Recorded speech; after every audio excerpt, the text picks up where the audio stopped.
আসসালামু আলাইকুম। আজকে আমরা যে বিষয়টা নিয়ে আলোচনা করব সেটা রাশিয়া ইউক্রেন যুদ্ধের বিষয়ে। গতকালকে গতকালকে না, গত ২-৩ দিন পূর্বে মার্কিন প্রেসিডেন্ট ডোনাল্ড ট্রাম্প ইউক্রেনের প্রেসিডেন্ট মিস্টার জেলেনস্কির সাথে ভ্যাটিকান সিটিতে পোপ ফ্রান্সিসের যেই অন্ত্যেষ্টিক্রিয়া সেখানে অন্ত্যেষ্টিক্রিয়ার শেষে এই যে দুই রাষ্ট্রনেতা বা দুই রাষ্ট্রপ্রধান এখানে মিলিত হয়েছেন। এখন মার্কিন প্রেসিডেন্ট ডোনাল্ড ট্রাম্পের সাথে ইউক্রেন প্রেসিডেন্টের এখানে ১৫ মিনিটের একটা বৈঠক হয়েছে। ওই বৈঠকের পরে সংবাদ সম্মেলনে মার্কিন প্রেসিডেন্ট ডোনাল্ড ট্রাম্প একটা বিষয় সাংবাদিকদের নিশ্চিত করেছেন যে ইউক্রেন এখানে মানে আলোচনার জন্য প্রস্তুত, এবং এই যে আলোচনার যে বাধা হয়েছে ক্রাইমিয়া অঞ্চল, ওই ক্রাইমিয়া অঞ্চল রাশিয়াকে দিয়ে দেওয়ার জন্য প্রস্তুত। তবে একজন মানে জার্মান যেই সাংবাদিক আছেন, ওই সাংবাদিক যখন প্রশ্ন করছে যে আসলে ক্রিমিয়াকে দিয়ে দিবে, এটা আসলে কতটুকু প্রস্তুত, মানে এই ক্ষেত্রে ডোনাল্ড ট্রাম্প বলছেন যে এটা আসলে আলোচনায় যতটুকু মনে হয়েছে তার কাছে, এটাতে বোঝা যাইতেছে যে জেলেনস্কি প্রস্তুত ওইটার ক্রিমিয়ার দাবি ছেড়ে দেওয়ার জন্য। এখন আসলে কতটুকু প্রস্তুত সেটা আসলে হয়তো সময় বলে দিবে, কেননা জেলেনস্কি ডোনাল্ড ট্রাম্পের সাথে যায় সামনে এক কথা বলে, আবার পরবর্তীতে যায় আরেক কথা বলে। তবে এর ভিতরে এই যে এই খবরের পরবর্তীতে একটা রাশিয়ার পক্ষ থেকে একটা সংবাদ সম্মেলন বা একটা খবর আসছে, যেটা বলা হয়েছে যে রাশিয়ার প্রেসিডেন্ট আগামী মে মাসের ৯ এবং ১০ তারিখ যুদ্ধবিরতি দিবেন, অর্থাৎ ২ দিনের যুদ্ধবিরতি দিবে রাশিয়ার প্রেসিডেন্ট। এখন এখানে একটা সবচেয়ে মজার বিষয় বা দেখার বিষয় বা একটু চিন্তা করা উচিত, যেটা হচ্ছে পশ্চিমরা এতদিন পর্যন্ত চেষ্টা করে বা এতদিন পর্যন্ত যুদ্ধবিরতি করে একটা যুদ্ধবিরতি সেখানে আনতে পারে না।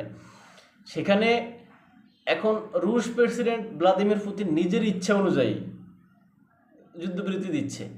কেননা আপনারা দেখেন ৩০ দিনের যুদ্ধবিরতির জন্য এত আলোচনা, এত কিছু, জেলেনস্কিকে এত অপমান, এত কিছু করা হইলো, হ্যাঁ, সেই যুদ্ধবিরতি কিন্তু হয় না। এই যে আপনার খ্রিস্টানদের যে একটা ধর্মীয় অনুষ্ঠান, ওইটা উপলক্ষে ওইটার উসিলা দিয়ে আর কি রুশ প্রেসিডেন্ট মিস্টার ভ্লাদিমির পুতিন তিনি করলেন কি ৩০ ঘন্টার একটা যুদ্ধবিরতি দিলেন, মানে নিজের ইচ্ছা মতো।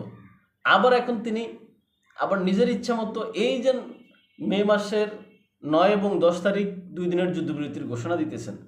এখন এখানে তিনি একটা জিনিস বুঝাইতে চাইতেছেন যে তোমরা পশ্চিমারা যতই আমার প্রতিবেশী বা আমার আশেপাশে বা আমার নিজের বিষয় নিয়ে তোমরা ভাবো বা নাক গলাইতে চাও বা এখানে শক্তি খাটাইতে চাও, কোনোটাই কাজে আসবে না। কেননা দেখো, আমার আশেপাশে বা আমার বিষয়গুলো নিয়ে আমি নিজেই যে সমস্ত সিদ্ধান্ত নিব ওইটাই হবে। কেননা আমি চাইছি আমি ৩০ দিনের যুদ্ধবিরতির পরিবর্তে আমি এখানে ৩০ ঘন্টার যুদ্ধবিরতি দিয়েছি। আবার আমি চাচ্ছি আমি আবার এখানে ২ দিনের যুদ্ধবিরতি ঘোষণা করতেছি। তুমি পারলে আটকাও বা তুমি পারলে এই দিন এটা ভঙ্গ করে দেখাও। বিষয়টা হচ্ছে এরকম। এখন এই যে ৩০ ঘন্টার যুদ্ধবিরতি আগে গেছে, এখন আবার ২ দিনের যুদ্ধবিরতি ঘোষণা। এখন এইভাবে হয়তো এই বিষয়টা একটা সমাধান আসবে বা সুরাহা হবে।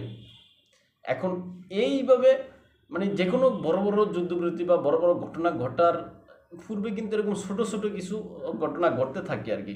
এই যে ৩০ ঘন্টার যুদ্ধবিরতি, এখন দুই দিনের যুদ্ধবিরতি, একটা সময় দেখবেন যে ১০ দিনের যুদ্ধবিরতি, এরপর দেখবেন যে ১ মাসের যুদ্ধবিরতি, এরপর দেখবেন যে ৫ বছরের যুদ্ধবিরতি।